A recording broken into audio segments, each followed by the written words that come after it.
Title: The Shrine's Whisper. In the shadow of Mount Kara, where mist clung to the pines like a lover's breath, Hannah knelt before the shrine.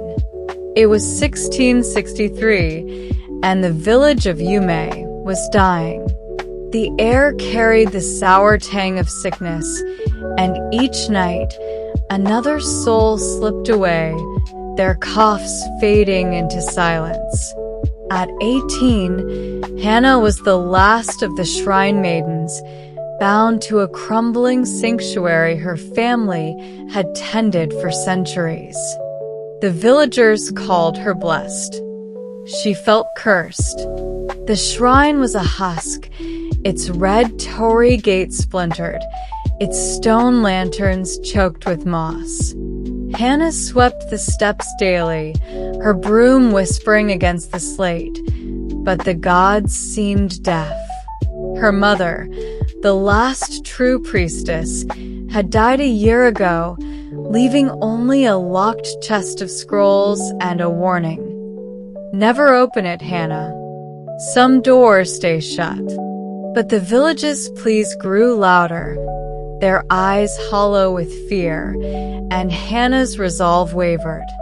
At dusk, when the cicadas fell silent, she pried open the chest. Inside were parchments brittle as autumn leaves, inked with rituals no priestess had dared perform. One caught her eye, the summoning of the white flame.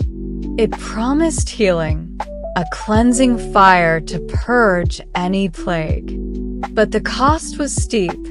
A spirit would be called, and it would demand a price only the summoner could pay. Hannah's hands trembled. She was no mystic, only a girl who knew the dances and prayers by rote. Yet the village had no one else. That night, under a moon sharp as a sickle, Hannah prepared the ritual. She drew the sacred circle in ash, lit candles that sputtered in the damp air, and chanted words that tasted strange on her tongue. The shrine groaned, as if waking from a long sleep. A wind rose, cold and sharp, and the candles flared white. Something was coming. The spirit appeared not as fire, but as a woman, her kimono pale as bone, her eyes like polished obsidian. "You called," she said, her voice a low hum that made Hannah's teeth ache. "Name your desire." Hannah's throat tightened. "Heal my village. Stop the sickness." The spirit tilted her head, her smile thin. "And what will you give?" I don't know," Hannah stammered. "What do you want?" "Truth," the spirit said. "Your family's secret. Speak it and the village lives." Hannah froze. Her mother had never spoken of secrets, only duty. But there were stories, whispers of a pact made long ago, when the shrine was built. A spirit bound to the mountain, its power locked away to keep the village safe. Was that the truth? Hannah's mind raced. If she was wrong, the spirit might take her life. If she refused, the village would perish. The spirit drifted closer, her presence heavy, like water pressing against Hannah's chest. "Speak, child." Hannah's eyes darted to the shrine's altar, where a cracked mirror hung. Her reflection stared back, but it wasn't her face. It was her mother's, then her grandmother's, a line of women stretching back through time. They were watching, waiting. And then she knew. The secret wasn't a pact. It was her blood. The shrine maidens weren't servants. They were the lock, their lives the price of the spirit's cage. "My family," Hannah whispered, "were the ones who bind you. Our blood keeps you here." The spirit's smile widened, sharp as a blade. "Clever girl. The truth is yours, and so is the choice. Free me, and your village will heal. Keep me bound, and they die." Hannah's heart pounded. Freedom meant unleashing a spirit whose hunger she couldn't fathom. Duty meant sacrificing her people, her home.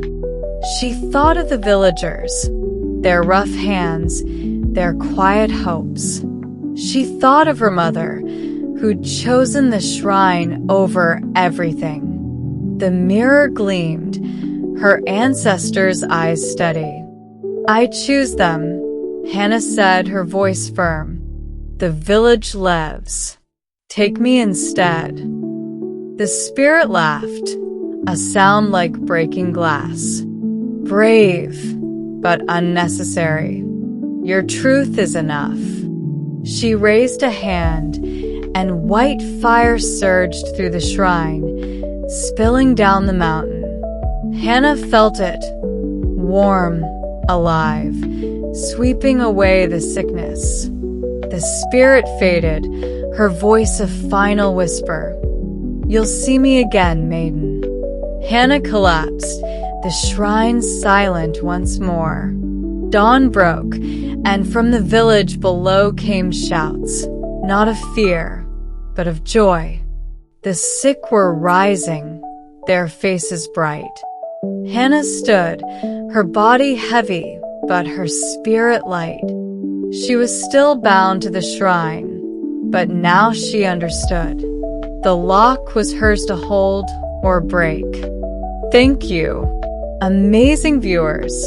We're so grateful to you for listening to our story videos on English through stories. Your support for adventures like The Moth's Promise and The Bellmaker's Echo means the world to us. Keep learning English with us. More exciting stories are coming.